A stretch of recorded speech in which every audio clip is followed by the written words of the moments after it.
வணக்கம் மக்களே, welcome to பிம்போம் story box. இன்னைக்கு நம்ம சேனல்ல கேட்க போற சிறுகதையின் தலைப்பு குயிலின் கண்ணீர். வாங்க கதையை ஸ்டார்ட் பண்ணலாம். ஒரு ஊர்ல ஒரு குயில் தன்னோட வாழ்க்கையை நினைச்சு ரொம்ப சோகமா வாழ்ந்துகிட்டு வந்தது. அப்படி ஒரு நாள் மரத்துல உட்கார்ந்து இருக்கிறப்போ தன்னை மறந்து குயில் கதறி அழ ஆரம்பிச்சது. அப்போ அந்த மரத்து கீழே உட்கார்ந்திருந்த துறவியோட கையில குயிலோட கண்ணீர் துளிகள் பட்டு சிதறினுச்சு. அவர் நிமிர்ந்து பார்க்க குயிலோ அழுதுகிட்டு இருக்கிறத கவனிச்சவர் அதை எப்படியாவது சமாதானப்படுத்தணும்னு நினைச்சு பேச தொடங்கினாரு. குயிலே, உனக்கு என்ன ஆச்சு? ஏன் இப்படி அழுதுகிட்டு இருக்க அப்படின்னு கேட்க, அதுக்கு அந்த குயில், முனிவரே, என்னோட வாழ்க்கையை நினைச்சு எனக்கு ரொம்பவே கஷ்டமா இருக்கு. என்னை யாருக்குமே பிடிக்கல போல. யாரும் என்கிட்ட பாசமா இருக்கவே மாட்டுறாங்க. என் குரல் இனிமையாவே இருந்தாலும் என்னை பார்த்ததுமே துரத்தி விட்டுடுறாங்க. காக்காய்க்கு கூட கூப்பிட்டு சோறு வைப்பாங்க. ஆனால் அது மாதிரி எனக்கு நடந்ததே இல்லை. இது எல்லாத்துக்கும் காரணம் என்னோட உருவ அமைப்பு தானோன்னு எனக்கு தோணுது. நம்ம காட்டுக்குளத்தில் பார்த்துருக்கீங்களா? அன்னப்பறவை ஒன்று இருக்கு. எவ்வளோ அழகு! நல்லா வெள்ளை வெளியேர்னு மேகம் மாதிரி இருக்கும். எவ்வளோ அழகாக இருக்கும் தெரியுமா? அந்த மாதிரி நானும் பிறந்திருந்தா கண்டிப்பாக எல்லாரோட அன்பு எனக்கும் கிடச்சிருக்குமோன்னு எனக்கு தோணுது. அடுத்த ஜென்மோன்னு ஒன்று இருந்தால் அந்த ஆண்டவன்கிட்ட நான் அன்னப்பறவையாக பறக்கணும்னு வேண்டிக்கிறேன் அப்படின்னு குயில் சொல்லி முடிக்க, குயிலோட குறைகளை கேட்டுக்கிட்டு இருந்த முனிவர், குயிலே, எப்பவுமே ஒன்று விட இன்னொன்று மேலாக தான் நம்மளுக்கு தோணும்.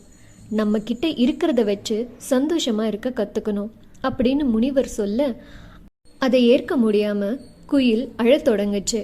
அதை கவனித்த முனிவர், சரி, உனக்கு யாரா மாறணும்னு நீ ஆசைப்படுறேன்னு சொல்லு. நான் என்னோட தவ வலிமையை வச்சு உன்னை அதுவாகவே மாத்துறேன்.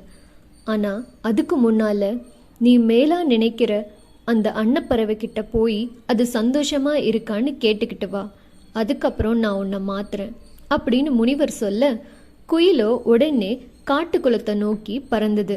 காட்டுக்குளத்தை அடைஞ்சதும் அன்னப்பறவை கிட்ட பேச தொடங்குனுச்சு. அன்னப்பறவை, எவ்வளோ அழகு தெரியுமா நீங்க? நிலா போல வெள்ளையா, பஞ்சு பொதி போல நல்ல மென்மையா இருக்கிறீங்க. கண்டிப்பா நீங்க ரொம்ப சந்தோஷமான பறவையா இருப்பீங்கன்னு நான் நினைக்கிறேன். என்ன, நான் சொல்றது சரிதானே அப்படின்னு குயில் கேட்க, அன்னப்பறவையோ பதில் சொல்ல தொடங்கினுச்சு. நீங்க நினைக்கிற மாதிரி நான் சந்தோஷமா இல்லை. நம்மளை சுத்தி பாருங்க, எவ்வளோ வண்ணங்கள் கொட்டி கிடக்குது. அப்படியே என்ன பாருங்க, வெள்ளையை தவிர வேற எந்த வர்ணமும் இல்லாத ஒரு வெறுமையான வாழ்க்கை. என்னை பொறுத்த வரைக்கும் அதோ அந்த மரத்தில் உட்கார்ந்துருக்கே பஞ்சவர்ண கிளி, அதுதான் ரொம்ப சந்தோஷமான பறவையாக இருக்கும்னு நான் நினைக்கிறேன். எத்தனை அழகாக இருக்குது பாருங்க. எவ்வளோ வண்ணங்கள் அது உடம்புல, பார்க்கவே எவ்வளோ அழகாக இருக்குது. பஞ்சவர்ண கிளியை பார்க்குற நம்மளுக்கே இவ்வளோ சந்தோஷமாக இருக்குன்னா அப்போ அந்த கிளி எவ்வளோ சந்தோஷமாக இருக்கணும். அதனால்தான் எனக்கு அதுதான் சந்தோஷமான பறவையாக இருக்குமோன்னு தோணுது அப்படின்னு அன்னப்பறவை சொல்லி முடித்ததும் பஞ்சவர்ண கிளியை நோக்கி பறந்த குயில், பஞ்சவர்ண கிளியே, நீங்கள் எவ்வளோ அழகாக இருக்கீங்க தெரியுமா? உங்கள் உடம்புல எத்தனை வர்ணங்கள்! உங்களை பார்க்கும் போது எங்களோட சோகமே மறந்து போகுது. அவ்வளோ அழகு நீங்கள். அப்போது நீங்கள் எவ்வளோ சந்தோஷமாக இருப்பீங்க அப்படின்னு குயில் தன்னோட கருத்தை சொல்லி முடிக்க, பஞ்சவர்ண கிளி பேச தொடங்குனுச்சு. நாங்கள் பார்க்க அழகாக இருக்கிறதுனால சந்தோஷமாக இருக்கோன்னு அர்த்தம் இல்லை. எங்கள் அழகே சில நேரம் எங்களுக்கு ஆபத்தாக முடியும். அடிமைகளாக மாற்றி எங்களை வீட்டில் கூண்டுக்குள்ளே வச்சு வளர்ப்பாங்க. வேலைக்கு உணவு கிடைக்கும் தான், ஆனால் கொஞ்சம் சுதந்திரமும் அவசியம் தானே. அங்கே பாருங்க, மயில் எவ்வளோ அழகாக நடனமாடுது. மயிலுக்கு இணையாக யாராலையும் நடனமாடவே முடியாது. அதோட அழகே தனி அப்படின்னு பஞ்சவர்ண கிளி ரொம்ப ஏக்கத்தோட சொல்லி முடிக்க, குயில் அங்கிருந்து பறந்து மயில் கிட்ட போச்சு. மயிலே, எவ்வளோ அழகாக நடனம் ஆடுறீங்க நீங்கள். உங்களுக்கு இணையா யாராலையும் இவ்வளோ அழகாக ஆட முடியாது. எனக்கு தெரிஞ்சு நீங்கள் சந்தோஷமாக இருக்கீங்கன்னு நினைக்கிறேன். அதனால தான் உங்களால் இவ்வளோ அழகாக நளினமாக ஆட முடியுது அப்படின்னு குயில் தன்னோட கருத்தை சொல்லி முடிக்க, ஒரு விரக்தி புன்னகையோட மயில் பேச தொடங்குச்சு. சோகத்தை மறைக்க கூட ஆடலாம் குயிலே அப்படின்னு சொல்ல, இந்த கண்ணோட்டத்தில் யோசிக்காத குயில் மயிலோட கருத்தை கேட்டு ஆச்சரியப்பட்டது. அதை கவனிச்ச மயில், ஆச்சரியமா இருக்கா? உங்களுக்கு ஒரு விஷயம் தெரியுமா? எங்களோட இறகுகளுக்காக எங்களை வேட்டையாடுறவங்க இருக்காங்க. அவங்க கிட்ட இருந்து தப்பிச்சு போகிறது எவ்வளோ கஷ்டம் தெரியுமா? ரொம்ப தூரம் பறக்கவும் முடியாமல், ஒரு இடத்துல பதுங்கவும் முடியாமல் ரொம்பவே கஷ்டப்படுவோம். எவ்வளோ அழகாக இருந்து என்ன பிரயோஜனம்? சந்தோஷமாக இருக்க முடியலையே. உங்களை பாருங்க, எவ்வளோ அழகாக பாடுறீங்க, எவ்வளோ உயரமாக உங்களால் பறக்க முடியும். உங்களுக்கு ஏதாவது ஆபத்துனா கூட கண்ணிமிக்கிற நேரத்தில் பறந்து நீங்கள் அந்த இடத்த விட்டு மறைஞ்சிட முடியும். ஆனால் எங்களால் நினச்சா கூட அது முடியாது. அடுத்த ஜென்மோன்னு எனக்கு ஒன்று இருந்ததுன்னா அதில் நான் உங்களை மாதிரி ஒரு குயிலாக பிறக்கணுன்னு தான் அந்த ஆண்டவன் கிட்ட வேண்டிக்கிறேன். ஏன்னா அப்போவாவது என்னால் சந்தோஷமாக நிம்மதியாக இருக்க முடியும்னு எனக்கு ஒரு ஆசை அப்படின்னு மயில் சொல்லி முடிக்க அதை கேட்ட குயில் அங்கிருந்து பறந்து போச்சு.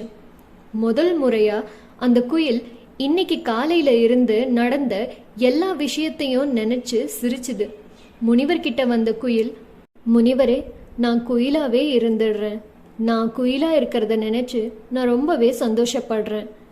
நான் நானாவே இருக்க ஆசைப்படுறேன். நான் யாராவும் மாற வேணாம் அப்படின்னு குயில் சொன்னதும் முனிவர், பரவாயில்லையே, நீ வாழ்க்கையை ரொம்ப சீக்கிரமே புரிஞ்சுக்கிட்ட. நம்ம வாழ்க்கையில நம்ம செய்யற பெரிய தப்பு நம்மளை விட உயர்ந்த நிலையில இருக்கிறவங்கள பார்த்து அவங்க கிட்ட எல்லாமே இருக்கே, நம்ம கிட்ட எதுவும் இல்லையே அப்படின்னு நினைச்சு கடைசி வரைக்கும் கஷ்டப்பட்டுக்கிட்டே இருப்பாங்க. ஆனா அவங்க கிட்ட இருக்கிறத வச்சு எப்படி சந்தோஷமா இருக்கலாம் அப்படின்றத யோசிக்க மறந்துடுவாங்க. இந்த உலகத்துல எப்பவுமே எல்லார்கிட்டையும் எல்லாமே சரிசமமா இருக்காது. நம்மளை விட அதிகமா சந்தோஷமா இருக்கிறவனும் இருப்பான், கம்மியா சந்தோஷமா இருக்கிறவனும் இருப்பான். நம்ம வாழ்க்கைய இன்னொருத்தர் வாழ்க்கையோட ஒப்பிட்டுக்கிட்டே இருக்கிற வரைக்கும் நம்மளால சந்தோஷமா இருக்கவே முடியாது. நம்ம கிட்ட இருக்கிறத வச்சு எப்போ ஒருத்தர் சந்தோஷமா இருக்க கத்துக்கிறாங்களோ அப்பதான் அவன் வாழ்க்கையில நிம்மதியா இருக்க முடியும் அப்படின்னு முனிவர் தன்னோட உபதேசத்தை குயிலுக்கு சொல்லி முடிக்க, குயிலோ ரொம்ப சந்தோஷமா அந்த காட்டை சுத்தி அழகா பாடிக்கிட்டே பறந்து வந்தது. இந்த கதை உங்களுக்கு ரொம்பவே பிடிச்சிருக்கும்னு நம்புறோம். மறக்காம நம்ம சேனலை சப்ஸ்கிரைப் பண்ணி இந்த மாதிரி நிறைய சிறுகதைகளை கேட்டு என்ஜாய் பண்ணுங்க. மறக்காம லைக் பண்ணி உங்க ஃப்ரெண்ட்ஸ் அண்ட் ரிலேட்டிவ்ஸ்க்கு ஷேர் பண்ணுங்க. நன்றி.